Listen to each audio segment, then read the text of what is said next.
This call is now being recorded. Okey, selamat pagi. Saya ucapkan kepada semua pelajar ya, kelas 1 Omega. Jadi selamat datanglah pada kelas sains saya pada pagi ini. Dan kelas online pagi ini ya, saya baru buka ni.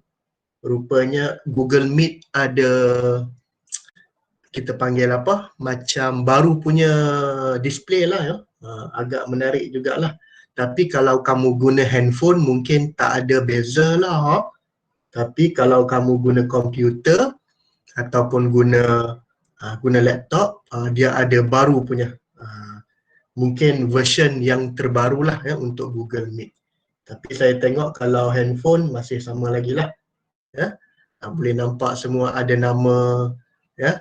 Kemudian dia punya susunan pun agak cantik jugalah di sini ya. Ini untuk Google Meet yang baru lah. Okey. Okey. Boleh nampak persembahan saya punya presentation, boleh nampak? Suara okey? Boleh dengar?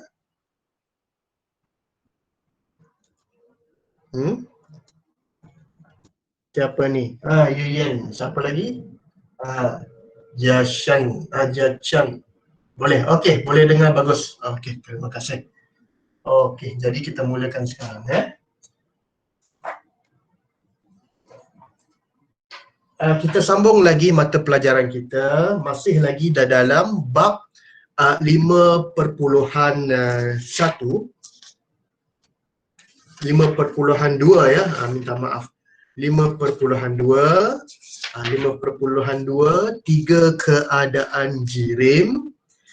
Jadi kita berhenti sehingga muka surat 148 ya. Kita berhenti sehingga muka surat 148, buku teks.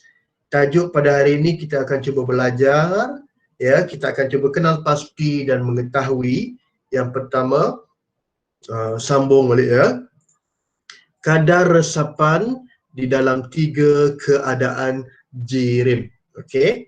Jadi pada kelas yang sebelum ini saya sudah letakkan video ya, video rakaman untuk kelas pada hari Selasa. Kelas pada hari Selasa saya sudah letakkan video di dalam Telegram.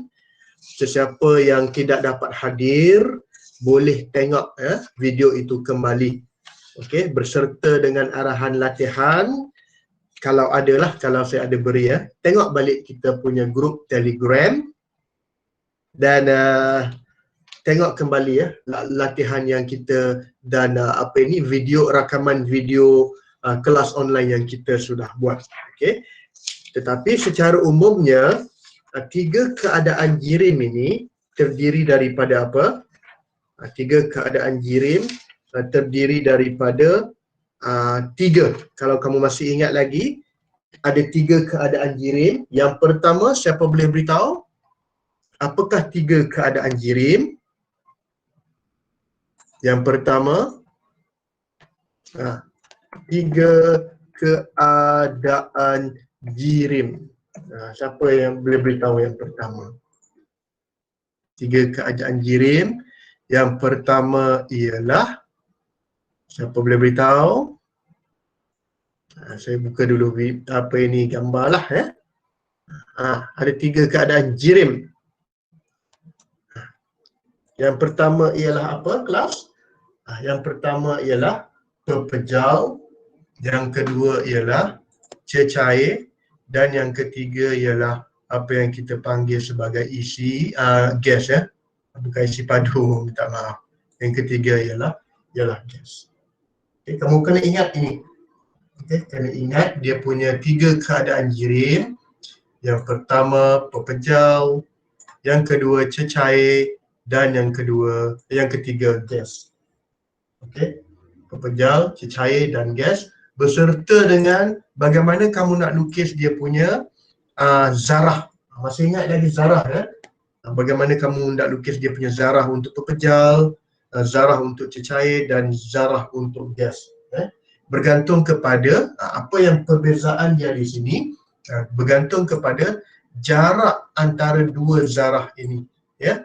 Kalau kamu tengok cecair, jarak dia dekat tetapi tidak bersentuh. Tetapi kalau zarah untuk pepejal ini, zarah dia sangat dekat. Okey. Dan kalau zarah untuk gas, jika kamu tengok di dalam display ini, jarak ya antara dua zarah ini sangat jauh. Okey. Dan bagaimana keadaan dia, ya. Kamu boleh ulang tengok balik dalam buku teks, saya rasa pada muka surat yang sebelum inilah, ya, muka surat ini muka surat berapa ini? 147. Ini kamu boleh tengok balik kembali dalam video kita. Okey. Jadi hari ini saya terus saja sambung topik ataupun tajuk yang seterusnya, ya, kadar resapan dalam 3 keadaan jirim. Okey. Sebelum itu, apa itu resapan? Ya, resapan. Daripada perkataan resap, dia meresap, ataupun dalam English dia seperti absorb. Okey, saya bagi satu contoh lah ini, ya. Macam contohnya, apabila kita mungkin ibu kita sembur minyak wangi, ya, ataupun spray minyak wangi jauh daripada kita. Okey.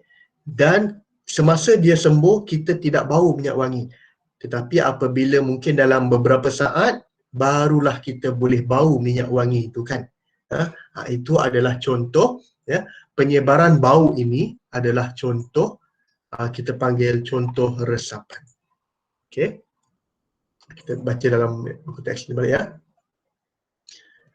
Penyebaran bau, ya, sebenarnya disebabkan zarah-zarah bau yang terlalu halus bergerak di dalam zarah-zarah udara. Okey, itu sebab apabila kita spray minyak wangi contohnya, orang lain dia lambat sedikitlah untuk bau, disebabkan zarah-zarah bau itu dia bergerak. Okey, dia menyerap ataupun dia meresap ke dalam zarah-zarah udara, barulah kita akan bau selepas itu. Mungkin akan lambat sedikit, ya. Dan zarah-zarah ini, ya, kamu kena ingat zarah, ya. Zarah ini adalah yang kita sudah bincangkan sebelum ini. Dan zarah ini bergerak secara rawak dalam pelbagai arah, ya, menyebabkan bau wangian itu tersebar. Ya. Dan kita boleh katakan resapan telah berlaku. Kita boleh katakan resapan ini telah berlaku. Okay, ada yang nak join? Sila join. Okey. Jadi, apa itu maksud resapan? Proses resapan ialah proses pergerakan zarah-zarah jirim dari kawasan yang berkepekatan tinggi ke kawasan yang berkepekatan rendah. Ini adalah contoh ataupun maksud zarah yang kamu mesti cuba ingat. Okay? Ini adalah kita panggil dia istilah ataupun makna zarah. Okey, yang ini. Ya. Pergerakan zarah jirim dari kawasan berkepekatan tinggi ke kawasan berkepekatan rendah.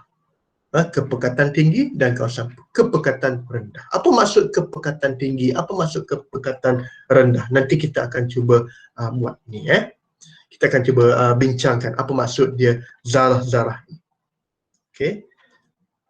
Macam ni contohlah, ya, contoh gambar apabila kita spray minyak wangi dan zarah di dalam minyak wangi itu dia akan menyebar, dia akan terserap di dalam udara dan mungkin dalam beberapa saat kita boleh bau minyak wangi itu sebab zarah minyak wangi itu telah sampai masuk ke dalam hidung, barulah kita boleh bau dia, ya. Saya akan cuba cari contoh cara dulu, ya. Smell.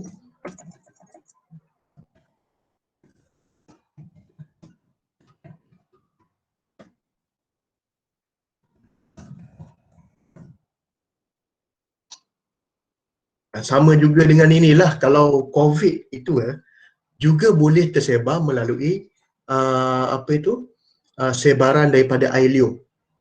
Okay, boleh juga jadi begitu ya. Sekejap ya. Aerosol spread COVID.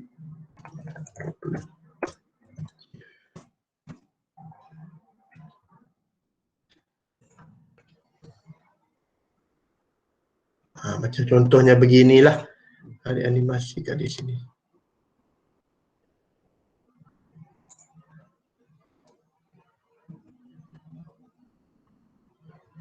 Contohnya kita tengok gambar ni dulu ya. Contohnya macam inilah. Kalau kamu tengokkan di sini, ya, ini contoh sebaran lah. Ini contoh penyebaran. Okey. Di dalam air liur ada jirin dan di dalam air liur juga ada virus. Okey, ini contoh yang disebarkan. Itu sebab kalau kamu ingat, berapa jaraknya antara dua orang selain daripada kamu pakai topeng muka, berapa jarak antara dua orang? Siapa boleh beritahu? Berapa jarak dia?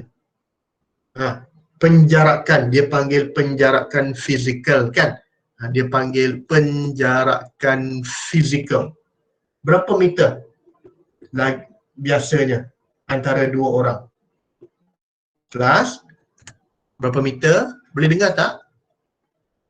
Lebih kurang, yes, Cheong Yan Lee. Okey, lebih kurang mestilah 1 meter. Kenapa? Sebab kita tak nak bagi zarah yang di dalam air liur, ya, zarah yang berada di dalam air liur ini, kita tak nak bagi dia keluar dan tersebar kepada orang lain. Ada lagi yang nak join ke? Okey, join. Okey, tak apa. Okey. Sebab takut tersebar ataupun kita takut dia meresap kepada kita. Okey, sebab zarah air liur ni zarah air liur ini yang keluar daripada orang ini, dia dalamnya ada apa? Dalam dia ada virus. Dan virus ini apabila kena pada kita dan kita boleh terkena jangkitan. Itu sebab kena pakai topeng muka, pakai face mask, dan kita kekalkan jarak antara dua orang sekurang-kurangnya 1 meter. Lagi jauh lagi bagus kan, kalau 2 meter, 3 meter lagi baguslah. Sebab kita tak mahu virus yang meresap di dalam udara kena kepada kita dan kita boleh kena virus COVID ini. Okey, ini contoh resapan lah. Ini contoh resapan dan sebaran. Okey, sebab dalam air liur ada zarah dan zarah-zarah itu kadang-kadang mengandungi di dalam air liur itu mengandungi virus yang boleh tersebar. Okey, ini contohlah ya. Okey. Ini kalau udara. Ini kalau keadaan jirim yang pertama, gas. Ya, gas ini contoh udara lah, ada oksigen, ada karbon dioksida dan sebagainya. Bagaimana pula zarah yang kedua? Cecair. Bagaimana pula dengan keadaan zarah ketiga iaitu pejal? Kita akan tengok selepas ini.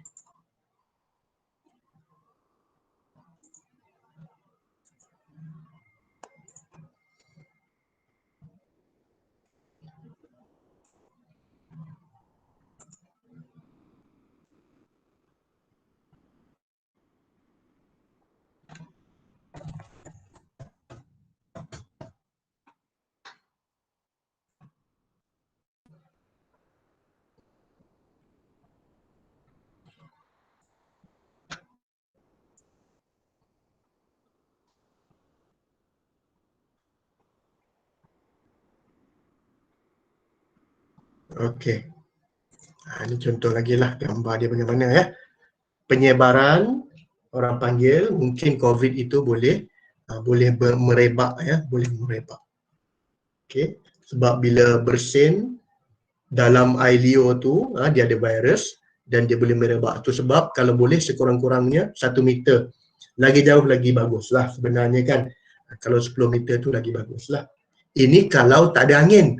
Kalau ada angin lagi bahayalah ya. Contohnya, kalau tiba-tiba ada kipas angin sini, Dekat sini ada kipas angin. Dekat sini ada kipas. Ada kipas angin sini. Dia pusing. Ini lagi bahayalah. Ya. Kalau ada kipas angin di sini, kalau dia lagi pusing, dia pergi sana, ini lagi bahaya. Itu sebab lebih kurang 10 meter, lebih kurang 1 meter, ya. Dan lagi jauh, lagi baiklah. Dan kalau boleh pakai face mask. Ini penyebaran lah, contoh penyebaran, ya. Okey, kita sambung lagi.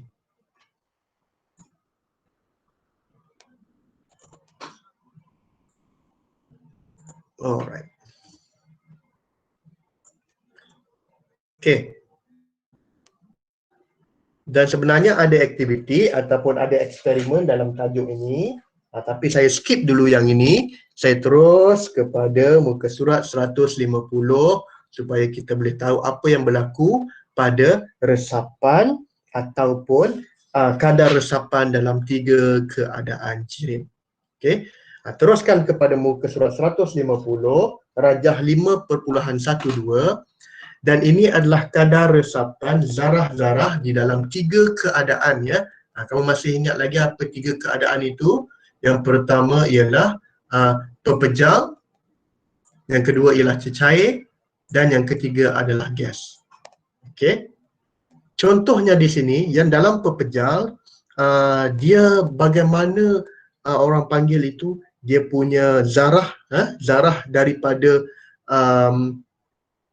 keadaan yang berkepekatan rendah, dia akan tersebar menjadi zarah yang dalam kepekatan tinggi. Okey, kalau tengok daripada aktiviti ini, pada hari yang pertama kita letakkan sebiji hablocuprum sulfate. Cuprum sulfate ini dia berwarna biru. Okey, kita letakkan di dalam pepejal, di dalam agar-agar yang tidak berwarna. Tetapi selepas 1 hari ataupun selepas 2 hari, ya, kamu akan tengok warna biru ini akan tersebar ke seluruh bahagian agar-agar. Ya, ini maksud dia ada kadar resapan dia di sini, ya. Dia boleh meresap daripada sekecil ini, dia boleh meresap sehingga keseluruhan bahagian agar-agar. Okey, mungkin dalam beberapa harilah, ya. Kalau kita biarkan dia dalam mungkin dalam lebih daripada 1 hari ataupun 2 hari, kita akan tengok kadar resapan dia akan menyeluruh, ya, di dalam bekas agar-agar ini. Okey. Dan dalam cecair kita letakkan air di dalam dan letakkan juga hablocuprum. Ini hablocuprum sulfate. Hablo ini dia berwarna biru. Okey. Dan selepas beberapa jam, kamu akan tengok air ini akan semua berwarna biru. Okey, air ini akan semua jadi berwarna biru. Maksudnya daripada hablo ini dia boleh merebak. Okey, warna biru ini dia boleh merebak ke seluruh bahagian air dalam masa beberapa jam sahaja. Itu kalau kita tak kacau. Kalau kita gunakan sudu ataupun kita gunakan kayu untuk kacau, lagi cepat dia meresap. Okey, ini di dalam cecair. Di dalam gas pula, kalau kita ambil contoh ini gas bromin, ya. Gas bromin ini dia berwarna perang, berwarna coklat. Okey. Dan bagaimana yang di atas ini udara, yang bawah ini ialah gas bromin, ya. Apabila kita buka sedikit bahagian ini, kita buka sedikit dan kita akan tengok gas bromin ini akan terus masuk ke dalam bekas yang mempunyai udara. Ini dalam beberapa minit, ya. Beberapa minit saja kita tengok gas bromin ini sudah masuk ke dalam campuran udara di atas ini, dan selepas itu semua bekas ini akan ada gas bromin. Okey. Dalam beberapa minit sahaja. Nampak? Okey. Jadi di sini kalau kamu tengok apa yang berlaku ini, okey, kadar resapan yang mana paling lambat? Di dalam pepejal, di dalam cecair atau di dalam gas? Yang mana paling lambat dia meresap? biru ini, macam saya cakap tadi, di dalam beberapa hari barulah biru ini dia boleh penuh. Kalau di dalam cecair, letakkan warna biru ini, so dalam beberapa jam air ini akan semua jadi warna biru.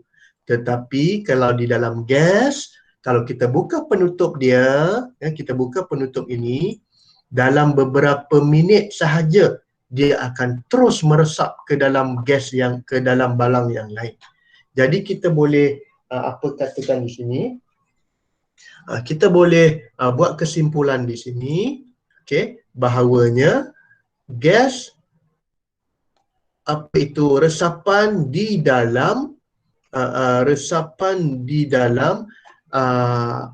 pepejal adalah yang paling rendah. Kadar resapan zarah di dalam pepejal adalah rendah ataupun lambat sebab dia memerlukan beberapa hari. Okey. Bagaimana kadar resapan zarah dalam cecair? Dalam cecair dia lebih tinggi daripada pepejal. Mungkin mengambil masa beberapa jam sahaja. Tetapi kadar resapan yang paling tinggi adalah di dalam gas. Sebab mungkin dalam beberapa minit, mungkin dalam 15 minit, 10 minit, dan semua bekas ini akan meresap ke dalam apa yang kita panggil gas bromin ini akan meresap ke dalam balang. Okey, ini kamu kena ingatlah ya. Jadi antara tiga-tiga resapan ini mana yang paling tinggi? Resapan yang paling tinggi ialah dalam gas. Yang kedua tinggi dalam cecair, dan yang paling perlahan ialah kadar resapan di dalam apa? Di dalam pepejal. Sebenarnya ini ada eksperimen ya. Tengok nanti bagaimana. Kalau ada masa buka sekolah, kita akan cuba buat eksperimen ini untuk tengok lebih lanjut lagi ya bagaimana keadaan itu berlaku. Ataupun mungkin saya boleh tunjukkan gambar yang sebenar sebentar ya.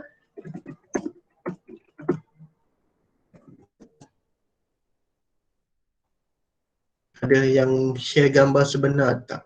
Macam ini contoh ya. Okey. Ada gambar yang lain.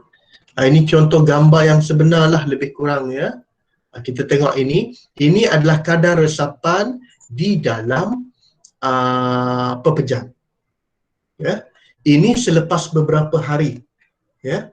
Sebelum itu, dalam ini ada apa tadi saya beritahu? Ada agar-agar. Ada agar-agar. Ya. Di dalam ni ada agar-agar. Dan apa warna agar-agar ini? Agar-agar ni dia berwarna putih lah. Berwarna putih ataupun berwarna keruh. Dia berwarna putih. Jadi, kita letakkan satu hablo di sini warna biru. Ingat apa nama tadi hablo itu? Apa nama hablo itu ialah kuprum sulfate. Kita letakkan kuprum sulfate di dalam ini. Kuprum sulfate. Kita letakkan kuprum sulfate, dan selepas beberapa hari, selepas 2 hari atau 3 hari, kita akan tengok warna biru ini ya, warna biru daripada kuprum sulfate ini akan meresap ke dalam agar-agar. Okey, mungkin dalam 2 hari macam ini saja. Mungkin dua hari. Kalau 2 hari ya, 2 hari mungkin begini sajalah ya. Kalau dalam masa 2 hari mungkin keadaan dia begini saja. Dia punya meresap sampai sini saja. Nampak warna biru dia kan? Kamu nampak warna biru dia? Ini mungkin dalam 2 hari. Kalau rasa-rasa, kalau 4 hari lah, kalau kita biarkan lagi dia 4 hari di dalam makmal, kamu rasa warna biru ni akan pergi lagi ke mana? Resapan dia lagi mana? Kalau mungkin 4 hari, mungkin warna biru dia, warna biru dia di sini akan lebih pergi sampai bawah. warna biru dia ni ya. Warna biru dia mungkin akan sampai bawah. Ini mungkin dalam masa 4 hari. Okey, ini maksudnya kadar resapan. Tapi ini kadar resapan untuk pepejal. Ini kadar resapan untuk pepejal. Dia lambat sedikit lah. Ya? Okay.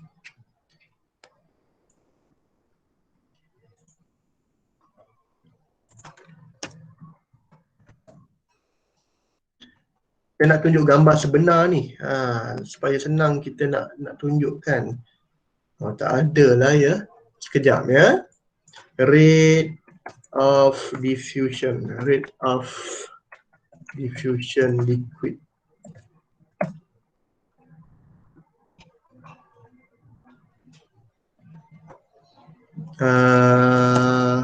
Copper sulfate. Ada pun gambar dia. Okey. Dan ini pula ialah kadar resapan untuk, ini untuk apa kelas? Ini kadar resapan untuk cecar, ini untuk cecair.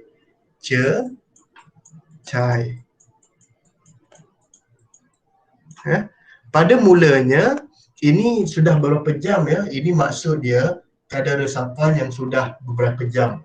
Ya. Mula-mula dia kosong sahaja. Ya. Mula-mula hanya air kosong. Air kosong ada warna ke tidak ada warna? Ya. Mula-mula air kosong dia tidak ada warna. Okey. Dan kita letakkan satu pewarna biru di bawah ini. Okey. Dan dalam beberapa jam dia akan, warna biru ni akan tersebar ataupun akan meresap ke semua bahagian air dalam beberapa jam. Okey, yang ini mungkin contoh yang sudah beberapa jam lah ya. Dan ini adalah contoh resapan untuk cecair ya. Okey. Nah, pakai inilah senang.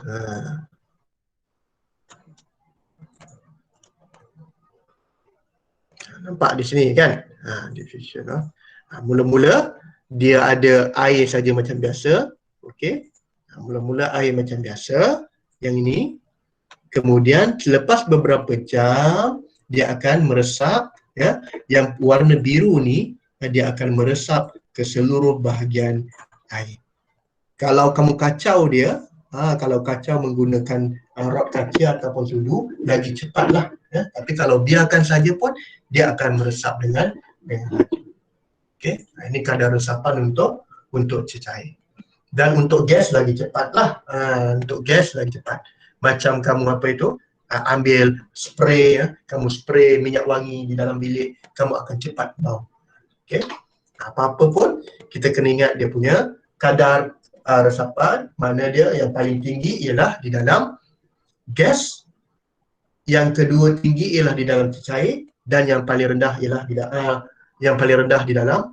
pepejal. Ya, ini merupakan kadar resapan. Okey. Seterusnya, perubahan keadaan jirim disebabkan oleh penyerapan dan pembebasan haba. Okey, apa yang jadi kepada jirim kalau kita sejukkan dia yang pertama dan kita panaskan dia? Apa yang terjadi? Okey. Tengok gambar ini ya. Tengok ini. Okey. Ini adalah gambar zarah semasa pepejal, cecair dan gas. Okey. Ini adalah pepejal ya. Saya cuba lukiskan dia di sini. Ini adalah pepejal. Kamu tengok susunan dia bagaimana? Ini adalah pepejal ya. Susunan dia rapat. Dan ini adalah gambar zarah cecair. Kamu tengok susunan dia bagaimana? Susunan dia agak jauh kan? Dan ini adalah gambar zarah untuk gas. Kamu tengok juga dia punya susunan zarah dia lagi jauh. Jadi kalau kita panaskan pepejal, apa yang akan terjadi kepada zarah ini? Zarah ini akan mula bergerak. Dia akan mula orang panggil bergerak jauh antara satu sama lain. Okay, dia akan bergetar dan dia akan bergerak menjauhi satu sama lain. Sehinggalah dia menjadi cecair macam ni, dia sudah berpecah ya. Masih lagi berpecah tetapi agak rapat. Dan kalau kita panaskan dia lagi, dia akan jadi lebih macam ni, dia sudah berpecah ya. Masih lagi berpecah tetapi agak rapat. Dan kalau kita panaskan dia lagi, dia akan jadi lebih jauh lagi. Ini kalau dipanaskan. Kalau dipanaskan ataupun haba diserap, makna dia zarah di dalam jirim ini, zarah di dalam jirim ini akan cuba bergetar dengan lebih kuat dan lama kelamaan dia akan putus, akan jadi jauh. Okey. Tetapi kalau disejukkan, disejukkan maknanya di sini zarah itu disejukkan, maknanya haba dibebaskan, apa yang terjadi mula-mula akan jauh, kemudian dia akan jadi rapat, dan kemudian dalam pepejal dia akan jadi rapat kembali. Ini kamu kena ingat betul ya. Zarah ini apabila dipanaskan dia akan menggetar, dia akan bergerak dengan lebih jauh. Okey, saya akan cuba cari dia punya animasi dia, gambar animation. Kita panggil ini sebagai particle when it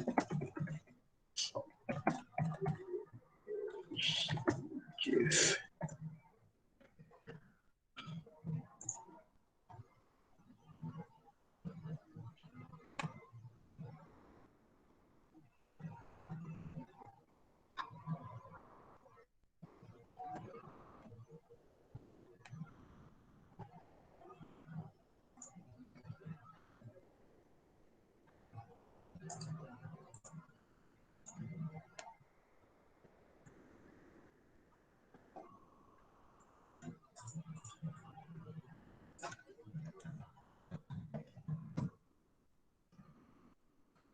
Okey, sekejap ya.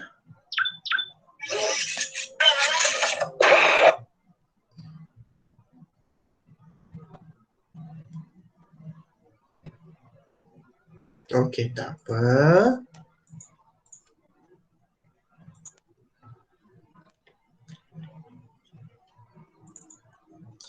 GIF animation.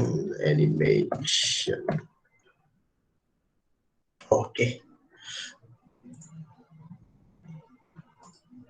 Pergi macam ni.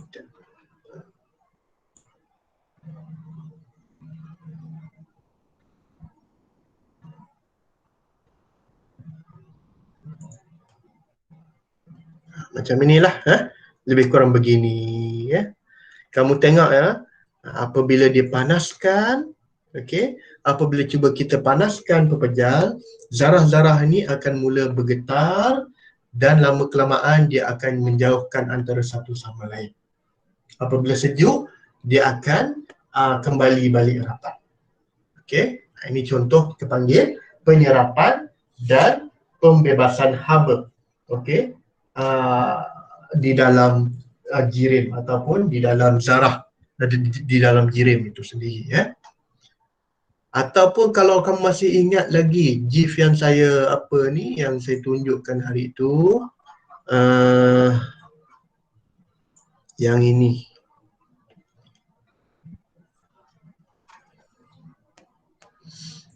Yang ini. Nampak di sini. Saya cuba zoom dia ya. Macam ini ya. Kalau kamu tengok di tengah ni adalah di tengah ni adalah zarah. Ya. Zarah sekarang ini, zarah di dalam jirim ini dia panas ke sejuk sekarang? Keadaan dia adalah sejuk lah. Zarah ini dia bergerak. Okey. Zarah ini dia bergerak tetapi dia rapat. Maknanya keadaan sejuk. Apa jadi kalau kita cuba panaskan dia? Kalau saya panaskan dia, apa jadi? Zarah ini akan bergetar dengan lebih jauh, bergetar dengan lebih kuat, dan dia akan pergi ke semua arah. Dia akan bergerak dengan ke semua arah. Ini kalau kita panaskan dia, kita bagi dia panas. Okey. Kalau kita sejukkan dia, apa jadi? Kalau kita sejukkan dia, apa jadi? Zarah ini, haba itu akan dibebaskan dan lama kelamaan zarah ini akan berkumpul kembali. Okey, kita tengok. Zarah ini lama kelamaan akan berkumpul kembali. Nampak? Dia akan, kalau sejuk, haba dibebaskan dan zarah ini akan kembali bersama ataupun dia akan dekat. Okey. Sama jugalah macam oksigen dengan air pun samalah. Kita kalau panaskan, dia akan jauh. Ya? Kalau kita sejukkan, dia akan kembali bersama. Ya? Boleh faham ini ya? Okey, tak apa. Mana dia? Okey. Dan kena fahamlah ini ya. Kamu kena faham apa dia keadaan zarah dia di sini. Okey, ada soalan? Sampai pukul berapa ni? Sampai pukul 1. Okey.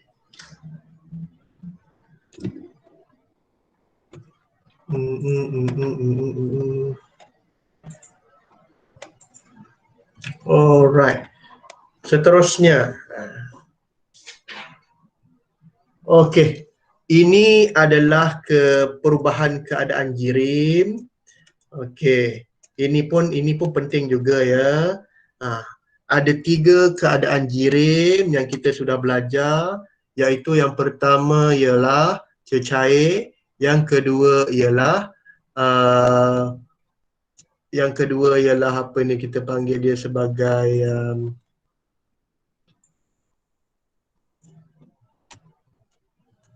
saya kecilkan sikit. Boleh nampak ke ni? Harap boleh nampak lah. Okay. Yang pertama ialah cecair. Yang kedua ialah pepejal. Dan yang ketiga ialah gas.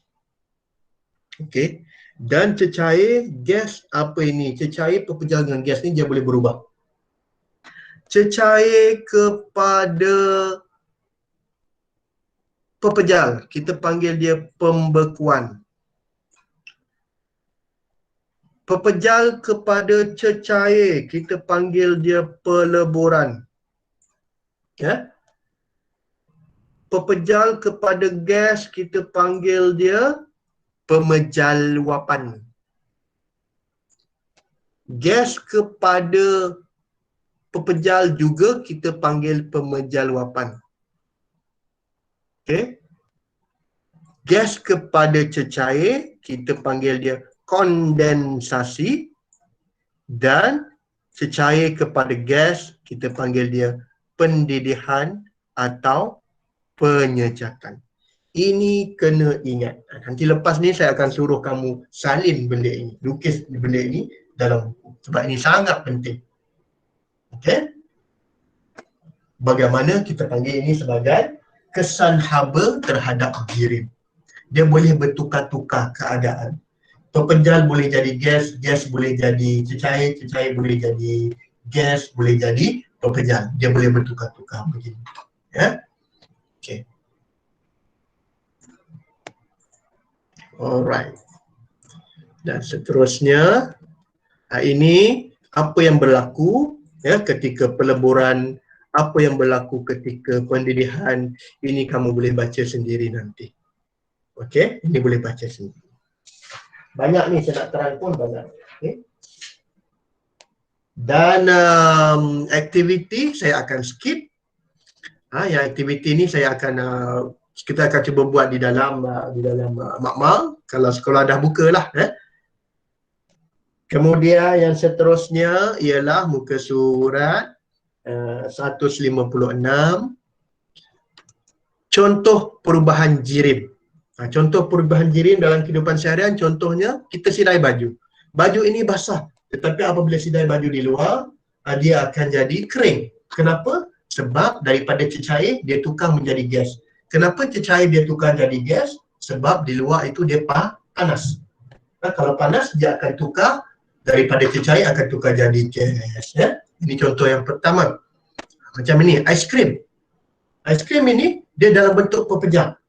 Tetapi kenapa kalau letakkan di luar dia akan jadi cecair? Kenapa? Sebab dia ada haba. Dia menyerap haba, dia panas dan kemudian aiskrim itu akan cair. Ya? Okey, yang ketiga.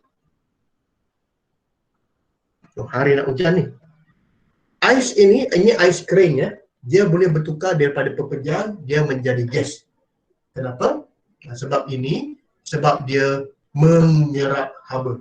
Kalau dia menyerap haba, pepejal ini akan bertukar menjadi gas. Okey? Dan yang lain-lain, contohnya ubat gegar.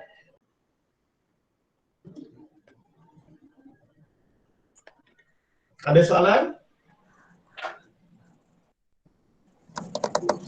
Okey, tidak ada soalan. Okey, terima kasih. Okey, maksud dia kalau ada apa-apa soalan, kamu boleh tanya dalam grup Telegram juga ya. Jadi kita berhenti setakat ini. Latihan saya akan beritahu di dalam grup Telegram ya. Jadi kita jumpa lagi kelas yang seterusnya lepas cuti. Harap-harap lepas cuti kita semua sudah kembali ke sekolah lah. Sebab minggu ni, hari ini adalah hari yang terakhir kita jumpa. Okey. Minggu depan cuti sekolah 2 minggu dan 14 hari bulan 6 kita akan jumpa lagi. Okey, dan harap-harap boleh datang ke sekolah. Semua boleh datang ke sekolah kembali. Okey. Jadi Jason, yes. Ada mau tanya kah? Ya. Ada mau tanya kah? Tak ada. Okey, tak apa. Apa-apa soalan kamu boleh tanya dalam Telegram. Saya juga akan bagi latihan dalam Telegram ya. Jadi kita jumpa lagi, kelas akan datang. Harap-harap semua di sekolah. Dan kalau tak di sekolah, online lah. Terpaksa lah sebab COVID ini sangat gila sekarang. Sudah 7,000. Hari ini saya tak tahu 8,000. Mungkin kita tak tahu. Standby ya. Jadi jaga diri baik-baik. Jaga kesihatan. Jangan keluar rumah. Duduk diam-diam di rumah dulu. Ya. Kalau boleh jangan jumpa keluar-keluar lah. Kita stay at home lah. Kalau mau keluar pakai topeng dan sebagainya. Okay. So saya berhenti setakat ini. Kita akan jumpa lagi kelas akan datang ataupun di sekolah. Terima kasih. Ya, okay, bye-bye. Kamu boleh keluar daripada kelas sekarang. Okay. Terima kasih. Terima kasih. Bye. Terima kasih, Cikgu. Terima kasih.